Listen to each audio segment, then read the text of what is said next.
And I also don't know why people are chirping about this. I don't really understand it, but I guess, you know, you got to do what you got to do. To India. Okay, we're going to talk about India expelling the Canadian diplomat from Canada as the Sikh murder row escalates.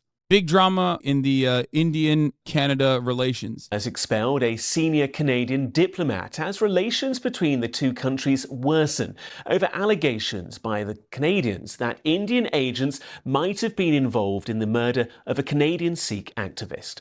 Hardeep Singh Nijjar was shot dead outside a temple in British Columbia less than 3 years after he was designated a terrorist by India. A statement from the Indian Foreign Ministry described the allegations they'd been behind his death as absurd and motivated. Earlier, the Canadian Prime Minister Justin Trudeau told Parliament he'd raised the issue with his Indian counterpart Narendra Modi at the recent G20 summit. Over the past number of weeks, Canadian security agencies have been actively pursuing credible allegations of a potential link between agents of the government of India and the killing of a Canadian citizen, Hardeep Singh Nijjar. Canada is a rule of law country. Protection of our citizens and defense of our sovereignty are fundamental. Our top priorities have therefore been, one, that our law enforcement and security agencies ensure the continued safety of all Canadians, and two, that all steps be taken to hold perpetrators of this murder to account. Canada has declared its deep concerns to the top intelligence and security officials of the Indian government.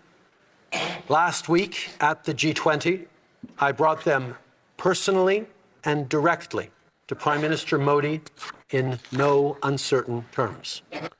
Let's go live now to Mumbai, where we can speak to our South Asia correspondent, Yogita Lamaya. Yogita, thank you so much for joining us. Just remind us of the details of this case, the background to it. So Hardeep Singh Nijjar was shot dead on the 18th of June by two masked gunmen outside a Sikh temple in the Canadian province of British Columbia. It's wild that, like, the more material conditions improve in, like, these other nations that have been aligned with the Western world, the more they recognize that they can just, like, kind of get away with doing unhinged shit. And the more you see stuff like this, where, like, India's, like, pulling a Saudi Arabia here, kind of. They're like, yeah, no, what are you going to do? We are your China. Like, I don't know how to describe it other than they can kind of get away. I mean, I don't know if they can be able to get away with this in America. I guess they possibly could. I cover Indian news on my Twitch channel, and many people in this chat can vouch for me my take. It's very likely that the Modi government is behind this 100%. The reason is the guy was a Sikh separatist sympathizer that left India. That being said, what India did is completely unjustifiable whatsoever. Also, India wasn't super aligned with the Western world because they're also very aligned with Russia. No, India is utilizing their... India is making the most out of this opportunity by, you know, maximizing on good energy deals that they can get with Russia. They get to live the best of both worlds in this situation. India, as an economic engine, in my opinion, and I might be wrong on this, is seemingly the neoliberal alternative to China's communist influence, right? In the eyes of the American government, in the eyes of, like, imperialist forces, they look at India and they go, all right, we have China on the one hand, and that's a terrifying prospect. We have India on the other, who is like a growing, developing economy, and they are much more favorably aligned with our interests. But India, much like, I guess, Turkey in some respects, is basically enjoying the best of both worlds in this circumstance because they are seen as like the neoliberal, massively developing nation that a lot of people want to make money off of. And by that, I mean, like, every Western capitalist wants to make money off of the Indian market. They get to enjoy the best of both worlds in that situation where they can have decent relations with Russia and take advantage of that. The West needs India to keep buying Russian gas and oil to pretend they're not violating their own sanctions, so India realized they can get away with more and more shit. Yeah. He was a terrorist who was supported by Canada. There are a lot of videos of that guy training other Khalistani terrorists with AK-47s. Okay, so... I guess you could just, like, assassinate someone then. Got it. Like, that's nuts. Bro, what are we talking about? I literally fucking criticized Barack Obama for extrajudicial killings of American citizens overseas. You know what I mean? Why the fuck would that be allowed if Modi's government does it? India is becoming America's China, but with Western characteristics? Yes. That's what the West is trying to do. They're trying to weaponize India's tense relationship with China, but I don't think it's going to work 100% because India has its own imperialist ambitions. I get criticizing India, but please, can you ban the racist chatters? Mods aren't doing anything either but fall for the ad break. What? That is really fucked up. The organization he represents has killed thousands of Indians over 40 years. Okay. None of what you're saying justifies a fucking assassination, dude. What the fuck are you talking about? Every single argument that you are making is like listening to Donald Rumsfeld for some reason, but this time from like the Donald Rumsfeld India version, Desi Rumsfeld. Also, you assassinated me with that ad segue. What the fuck? That was a deranged ass ad segue. A lot of people are going to hound the guy that was killed because he's pro-Khalistan, and both the Indian National Congress literally did a genocide against Sikhs, and the current administration views the Sikhs as anti-Hindus and likes what Indira Gandhi did in 1984 as well. Yeah, as far as I understand it, the current Indian government has no love for anyone that is not just a Modi supporter, whether it be Muslims, the massive purges that have occurred against Muslims in India. You have to be Hindu, you know, like you have to be Hindu and be engaged in some level of Hindu nationalism. No good grace is allowed for Muslims. No good grace is allowed for Sikhs. Would you criticize the USA for killing bin Laden in Pakistan? Plus, this has little to do with Modi. Even the Liberal Congress hates the Khalistanis as well. They literally assassinated living PM Indira Gandhi. I knew Schadenfreude was going to chirp about this. I knew it was coming. Aynı TR argümanlar aynen evet. Herkes aynı. Amerika'nın dışında olan herkes aynı. Amerika'da da aynı şeyi yapıyorlar canım. I did not realize that there was going to be this was going to be a heated debate in this community, at least, like Khalistan and the Canadian-Indian relations. You know what I mean? I didn't realize that this was going to pop the fuck off. You somehow way too many Indian neolibs and a few fascists in your chat. ArunAnnow has good takes, though. I can vouch. There's way more to it than that. The only people that benefit from Hindu nationalism are specifically upper caste North Indian Brahmins. I thought this would be a non-story.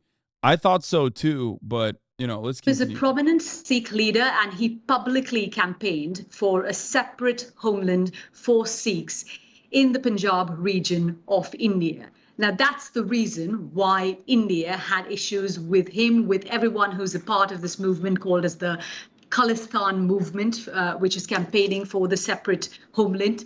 India sees it as a challenge to its territorial integrity and its sovereignty.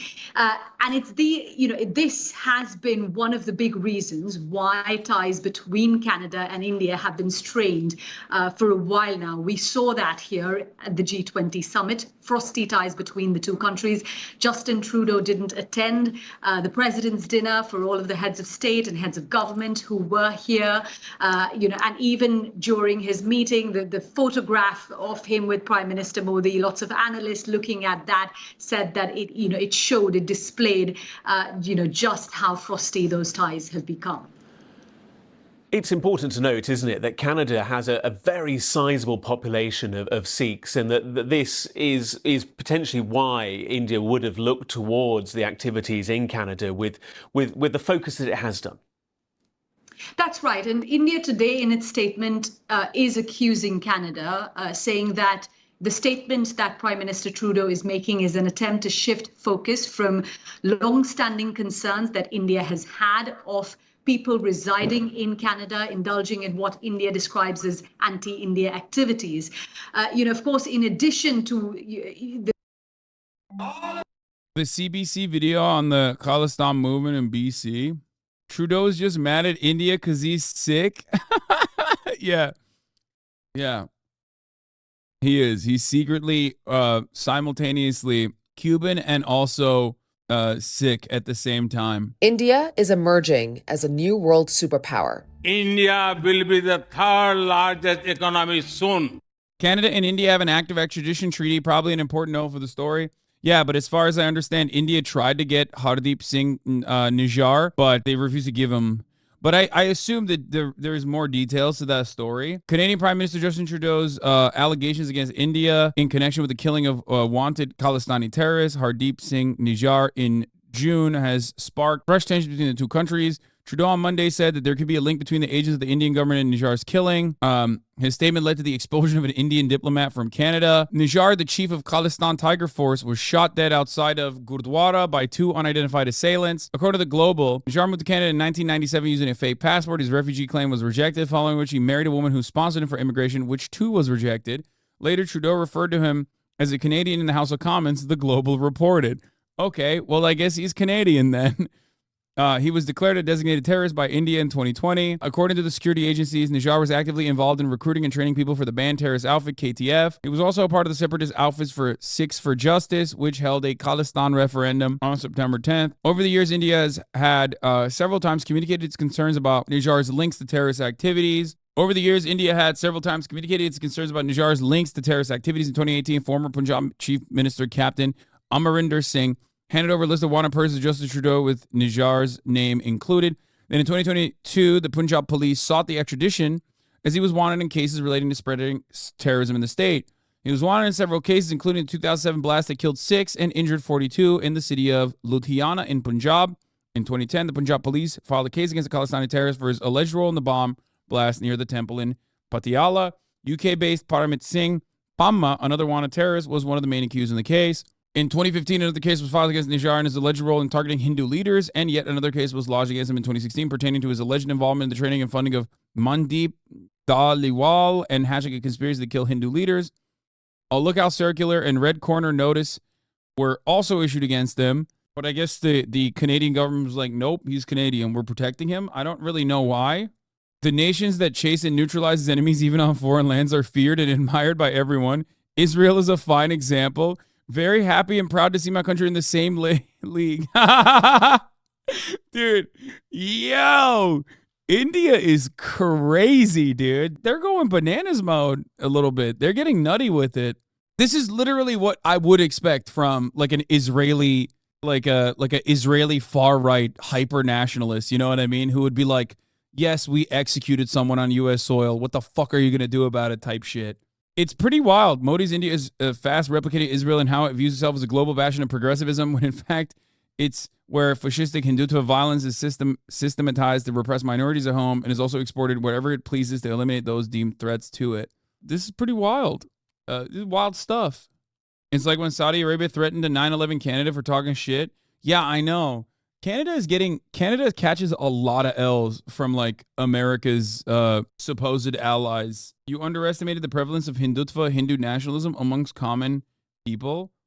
Wait, what do you mean underestimated? No, I don't think it's underestimated at all. You have no idea about Indian history and the ground reality. You are looking at the issue through a Western lens. If you're interested and want to know more, come to India and investigate the real issue. These separatist movements are funded mostly by Pakistan. And one more thing, the Khalistani never asked for the Pakistan side Punjab. They only want the Indian side Punjab. Come to India to investigate. Brother, I haven't even said anything like out of pocket beyond just like basic shit. Like if the way I'm looking at this is not dissimilar to like if China were to just like assassinate some fucking guy in Canada and they were like, sorry, this guy is a Uyghur separatist, okay, and we assassinated him, like lead to an insane like collapse of the current order. And my analysis in that situation, despite the fact that I'm, you know, Xi's top soldier and the biggest China simp, would be quite similar to this. And it's not like I have love for the BJP in general. Why does India get a pass when China probably wouldn't for doing this? I've already explained the reasons as to why. Because India is our China, kind of. I mean, they're a developing market. There is a lot of money to be made in India. India recognizes that. They use that they use their unique position when they're also actively engaged in conflicts in Kashmir against Pakistan and actively engaged in border conflicts with China at the same time as well. And they have their own, as Arun mentioned, they have their own personal imperial ambitions. It's massive. There's a lot of history there.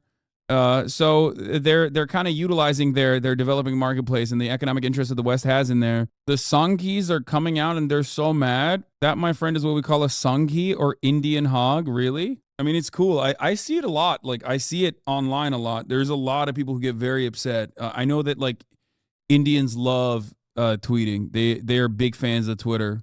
The farmers union that protested the farm bills last year are against the Khalistan movement even though the Indian, okay, the only reason why I know a little bit about this separatist movement is quite literally because I had to research it a little bit when the Indian government was claiming that the communist farmers movement comprised, in a big chunk, a big part of the movement was comprised of Sikhs as well, was declared a separatist pro-Khalistan movement by the Indian government, if I'm not mistaken at the time. Didn't they literally say the demands being made from the farmers were actually unreasonable and that they were certainly on board with the Khalistan movement? They did that, right? They also use some nuance in that people living in Punjab are less likely to be pro-Khalistan because things are far more stable right now than they were in the 80s under Indira Gandhi. They said that back then. Yes, your insane BJP supporter is called a Sanghi, and they're basically hogs. Also, you jumped the gun here. Trudeau is alleged but provided zero proof. Also lied in Congress that the guy was Canadian. This is a really funny take, though, because it's like, brother, if the head of immigration and like the head of the nation is saying that the guy is Canadian, then he's fucking Canadian. Like, why do you, a guy in fucking India, claim to know more about this dude's immigration papers than the motherfucker who's in the government? Like, what are you saying? That is a wild fucking take, dude. It's like, nah, man, Justin Trudeau is lying. What do you mean he's lying? It's like one of those situations where I feel like if Trump says a classified document while he's president is now declassified, it's fucking declassified. Like he's the president. Also, let's say he's not a Canadian citizen. Let's say he's full-blown Indian and he's just like illegally living inside of Canada. Does that allow the Indian government to assassinate him? Like, what the fuck? What the absolute fuck is that take, man? Just really reconsider what you're saying, just for like a brief moment. Also, really reconsider that I forgot to run the top of the hour ad break. Yeah, here's the Minister of Immigration for Canada confirming he got a citizenship in 2015. Meanwhile, people are like, nope, doesn't matter. That's not real. Minister of Immigration, Refugees, and Citizenship. I can confirm that Hardeep Singh Nijjar became a Canadian citizen on March 3rd, 2015. I hope this dispels the baseless rumors that he was not a Canadian. And motherfuckers are like, nah, he's lying, dude. Read my last two chats. If you're interested in exposing Chad to Indian brain rot, feel free to hit me up. I already sent you DMs. I love how you're finally seeing the Sanghis in your chat. I've known about these motherfuckers for a while. Also, read my last chat. There's also some nuance in that people living in Punjab are less likely to be pro-Khalistan. I already read that one because there's more stability. Isn't it funny that India inherited the British Empire territory claim against China? I mean, wasn't British involvement a big part of why the caste system was re-solidified and made stronger than ever before in India? That's not surprising at all. It happens all the time. The people utilize prior constructs that imperial powers were using. First of all, I'm just going to say that these guys, they have kind of a cool graphic design as my passion vibe going here. Also, it says Khalistan Tiger Force, but the fucking thing is a lion. What's happening there? Why is the logo a lion and not a tiger if it's the Khalistan Tiger Force? I don't know what happened there. India has been raising concerns about the Khalistan movement and leaders of the Khalistan movement, not just with Canada, but with other countries where there are sizable Sikh populations, like the UK and Australia as well. Thank you so very much.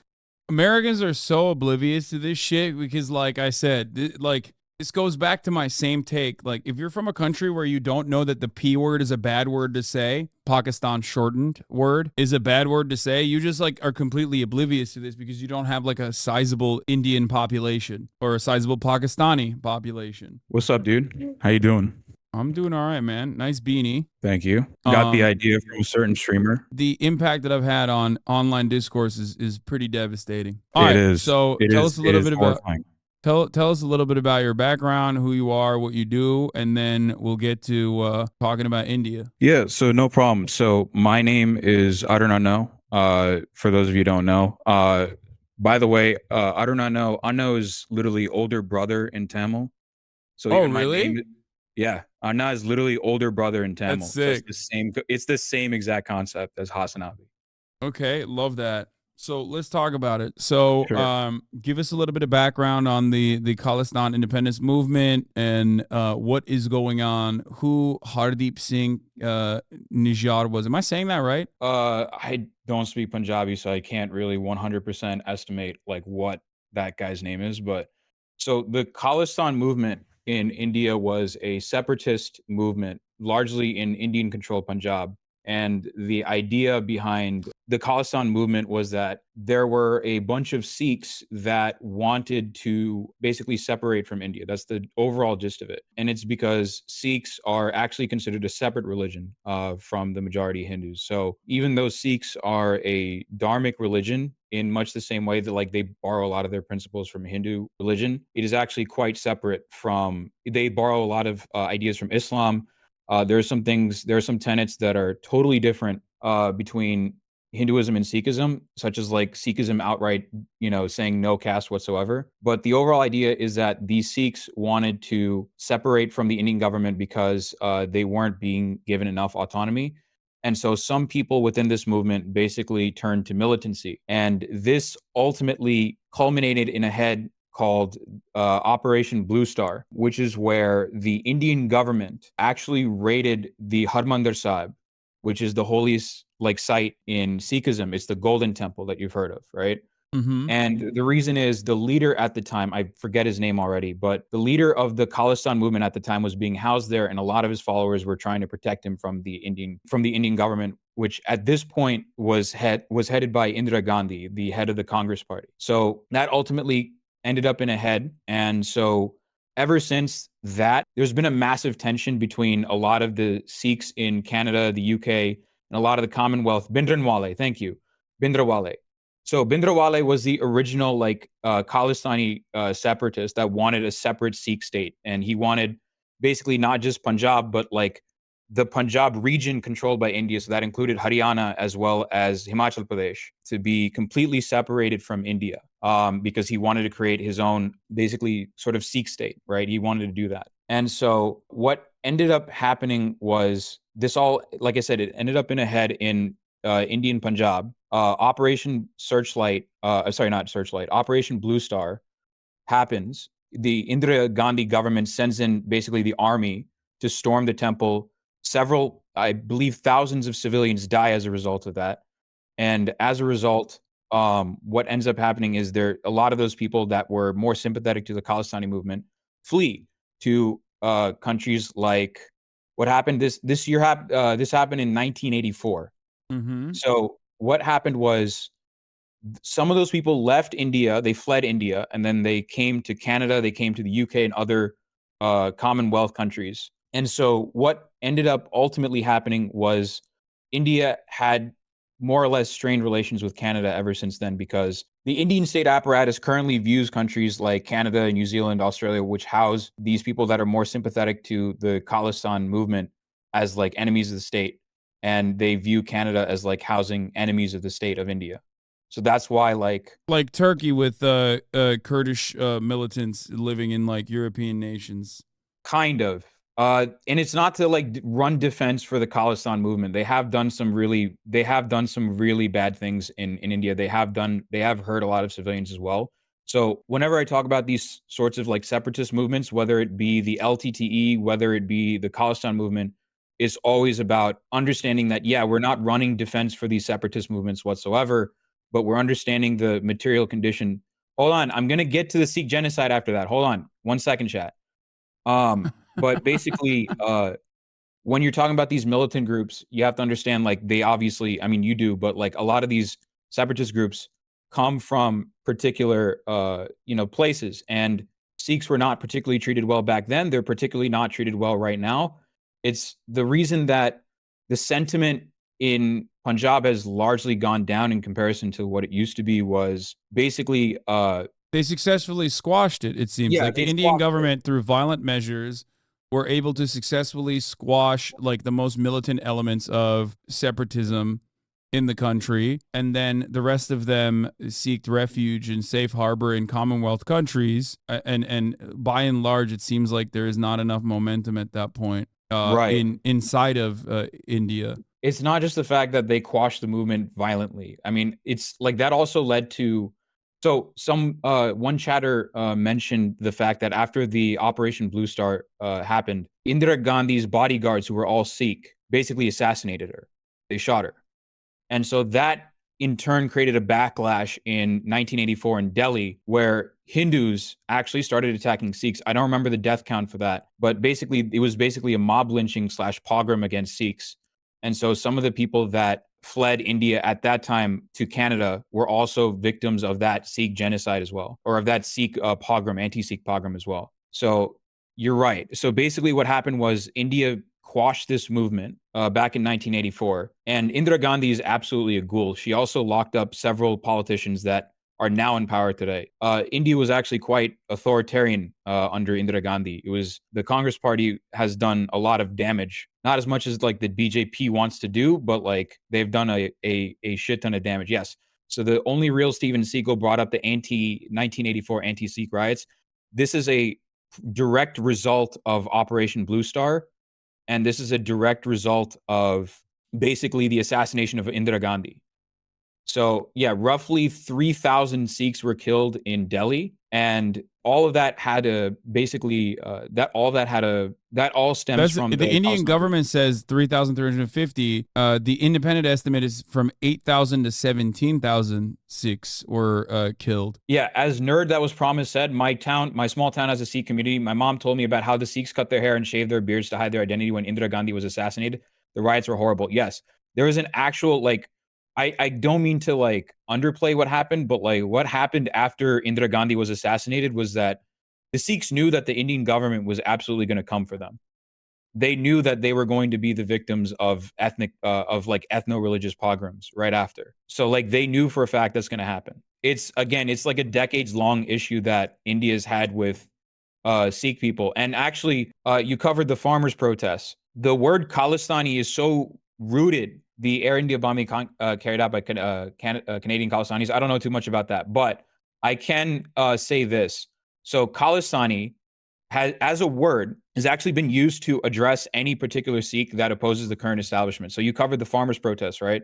And so the farmers' protests that happened in Punjab, all across like northern India, it happened through Punjab, Haryana, Uttar Pradesh, Delhi, so on and so forth, right? Khalistani, like the Modi government actually used the word Khalistani to actually address those people as terrorists, because it's a way of basically labeling people as like, oh, you're a Sikh, therefore you're anti-Indian, you're anti-government. So it's a way of just labeling. It's a way of labeling them as terrorists. Yeah, they did that. They did that in the communist movement as well. Exactly. Like that was they do that with so if you remotely help like Adivasis, like indigenous Indians, they'll call you an urban Naxal. They'll call you like a Naxalite, which again isn't to run defense for the Naxalites, because I have very mixed opinions of the Naxalites as people who watch me know. But yeah, like they use like if you're a Muslim, they'll call you a jihadi.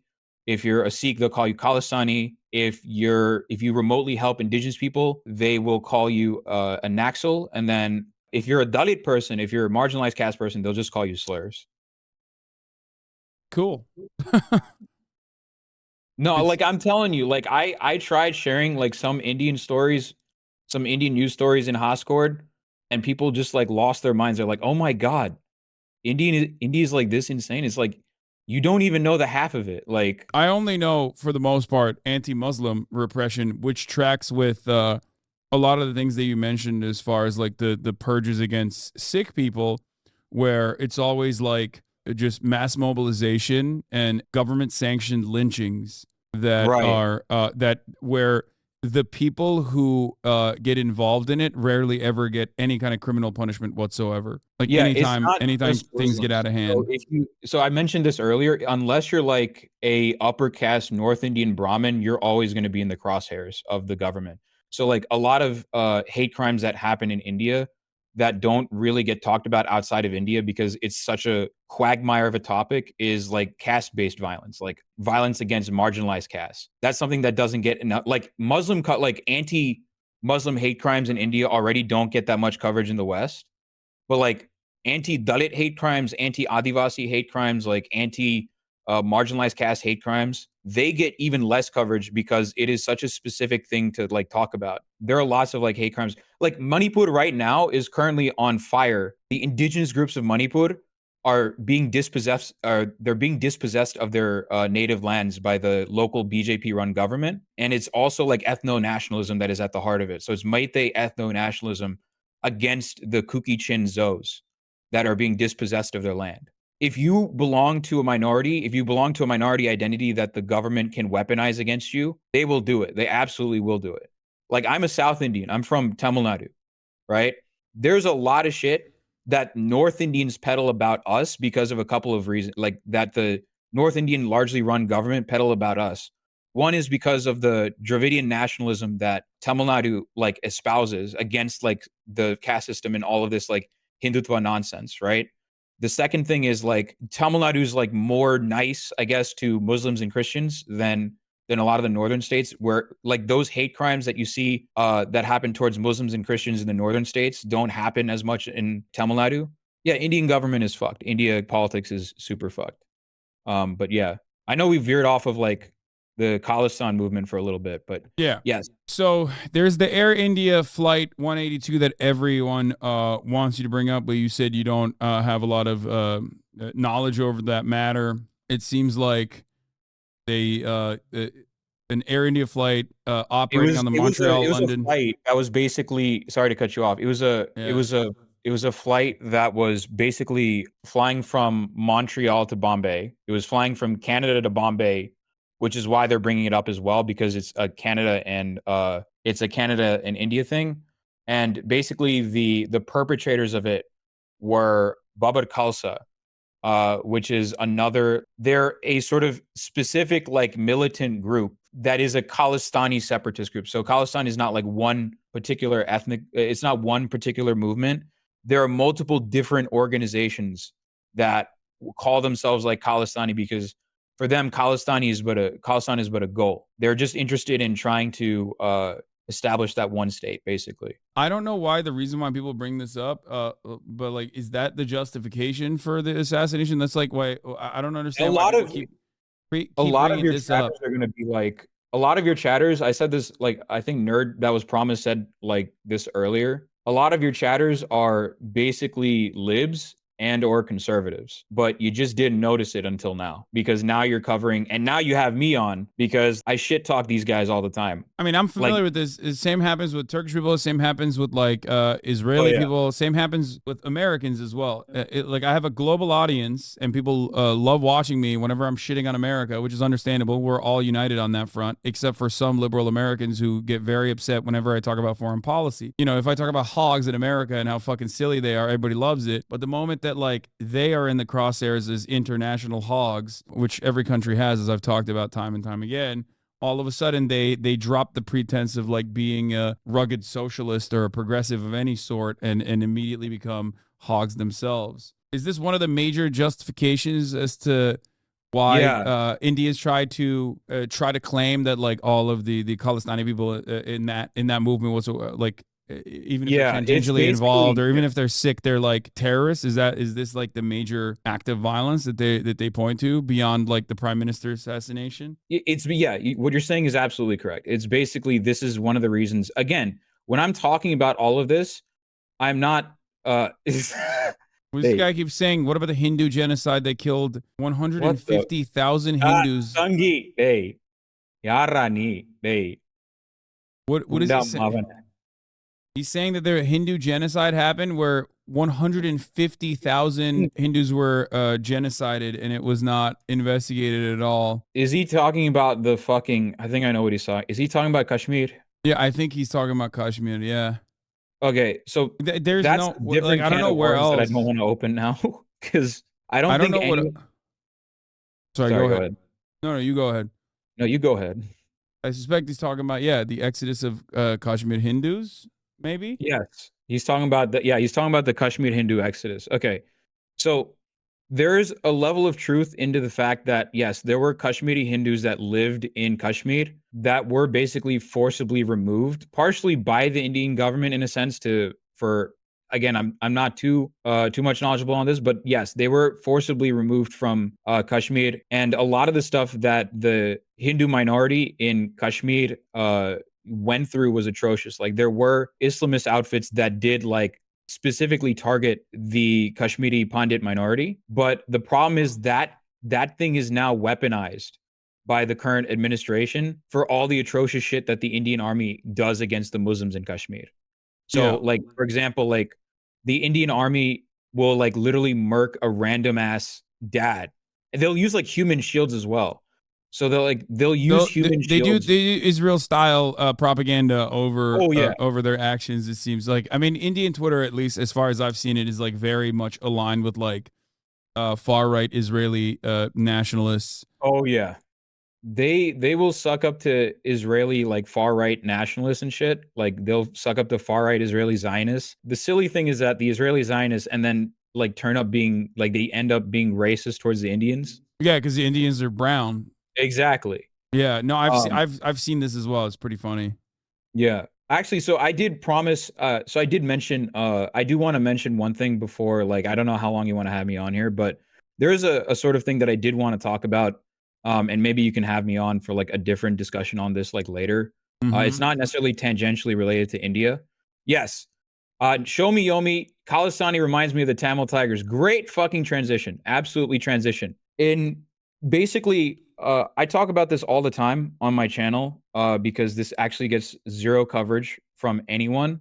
You may have heard about this, but this is a sort of ongoing ethnic cleansing that is not, I mean, ethnic cleansing genocide that's been happening to the Tamils in Sri Lanka for a very long time. And so to set up the context, there are two, it's not India, it's just slightly off of India. It's a different country, chat, but there are Tamils that live in India, and then there are also Tamils in Sri Lanka. And basically, the long story short is that for the past 80 some odd years, the Sinhalese nationalist government has been doing massive pogroms against the Tamils for a very long time. And there's actually like, there's a movie called, I mean, yeah, you'd have to like, this is way too much to get into, but like they're like actually went on FD's show and talked about this a little bit. I went on FD's like, podcast because he was actually supposed to be on this stream where I had on like a former UN human rights counselor on my show to talk about like Willy Vaikal, which was in May 18th, where basically people remember like the massacres that the Sri Lankan government did to the Tamils of the north. The Sri Lanka Communist Party is leading the polls. Uh-oh. Don't get me started on them. But yeah, that's another thing I just wanted to mention a little bit. If you ever want to have me on to like just talk about like what's going on in Sri Lanka. So you want to talk about the what's going on in Sri Lanka as well at a separate point? Yeah, sure. Okay. We can do that.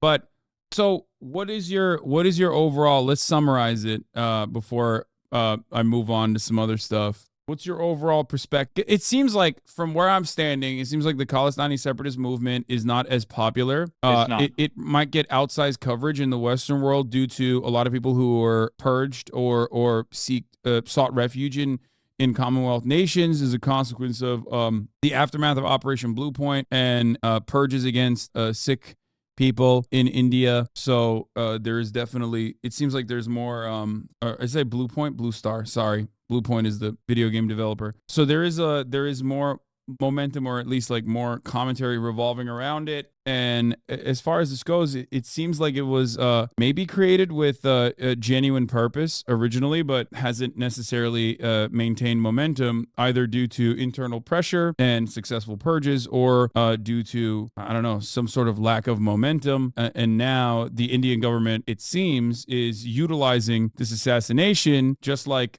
many other minority purges that they either turn turn a blind eye to as another political pawn for themselves in order to galvanize BJP's position and embolden nationalist forces, Hindu nationalist forces. Is that a correct assessment? Yeah, so I think, so as far as what I think is going to come of this, I don't think anything major is going to come of this. I think the thing is, like, India is, again, too much of a wild card for anyone to like do anything about it. And again, like, there are Western interests in India right now. For example, Apple is like trying to open new factories in India. That's why a lot across India, you have a lot of like anti-labor laws that are being passed. For example, recently in my home state, they tried to pass a law basically lengthening work hours to 12 hours. But it got slapped down by, like, it was basically pressured by the Communist Party of my state, VCK, the Dalit Panthers, and it was also resisted by the Congress Party. So there are like American initiatives that would eventually, like, if they tried to do anything about this, that would eventually stifle it. This is an issue that both Congress supporters and BJP supporters can rally behind, because Congress supporters are absolutely not fans of the Khalistani movement either. And yeah, no, that's what I mean. It's a perfect enemy because it's a perfect action against the enemy that unites all forces, even if they themselves are in opposition to the BJP, right? Isn't that what it is? It's the perfect way of doing it. I don't know whether the BJP, I think the BJP has long since realized that their stability in power is like not guaranteed, because like right now, I think the Congress has done, like recently, Congress has just taken back Karnataka, which was the South Indian state, which was their entry point into the South, right?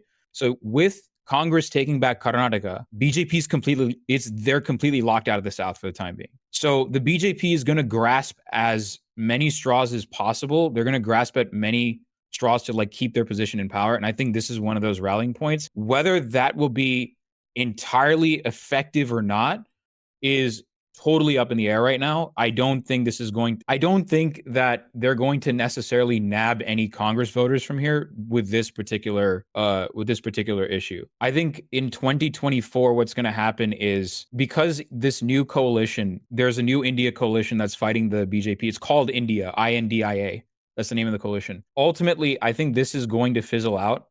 Over time, I think people are going to forget this in like the next like 2 weeks or so. Probably, partially because like I don't think anyone involved in Indian interests is going to want to jeopardize their current interest in India right now. That's generally like my take on this. I do like this guy said your assumption is India was responsible for the assassination of the dude, which is highly unlikely, when like people in positions in the Indian government have been like, yeah, we killed him and it was awesome and we should do more of it. Actually, I thought that was like well established. Is India even saying that they didn't do it? I think India is basically swatting down the accusations right now. Like they're trying to do damage control. Oh, they're denying it? Yeah, some of them are denying it. Absolutely. They're saying, like, the last time I checked, there's a Wire article that I sent. They're basically currently saying that the establishment is denying the attack at the moment. Oh, okay. The Canadian intelligence warned Nijar before the assassination, pretty much confirmed. Exactly. Yeah, it is like the government actually denied it. Like the Indian government is like denying it as much as possible right now. Yeah, it's one of those things. Yeah, Fiery Ice, absolutely based person. Okay, I hate saying the word based. I don't know why that word. Yeah, it was BJP supporters. I hate it so much. I agree. It's motherfuckers silly. say based so much. They got me saying it. I fucking hate it. But yeah, Fiery Ice is absolutely. He's an awesome chatter. He's absolutely right. The BJP supporters are saying we didn't do it, but if we did, it was epic.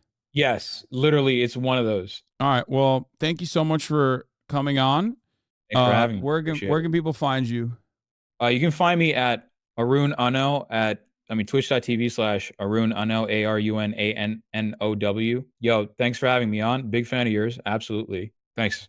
And on that note, we're going to continue on with our coverage. Everyone needs to calm the fuck down. I didn't know that there was a Indian HasanAbi out there, and now I know. That was awesome.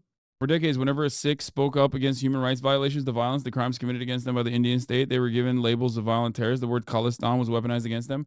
I mean, I've seen it. That's the first time I learned about it, was during the communist farmers protest in India, where the same Indian hogs were running the talking points in here, saying that like these guys are actually Khalistani terrorists. As an Indian, the parallels between American hogs and Indian hogs are almost 1-to-1.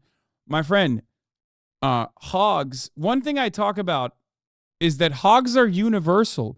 It is a universal language. They squeal. They can squeal in different languages. They can squeal for different religions. However, ultimately, they squeal all the same. This is a universal conversation that I have. I find it to be a much better conversation to have, a much more productive conversation to have than ultimately talking about the global language of the international workers and the solidarity for international workers, because the very same principles, very same issues, the very same problems that workers all around the world and communists and socialists and progressives all around the world face, they face in opposition to the hogs all around the world. Can the same be said for Turkish hogs? Yes, of course.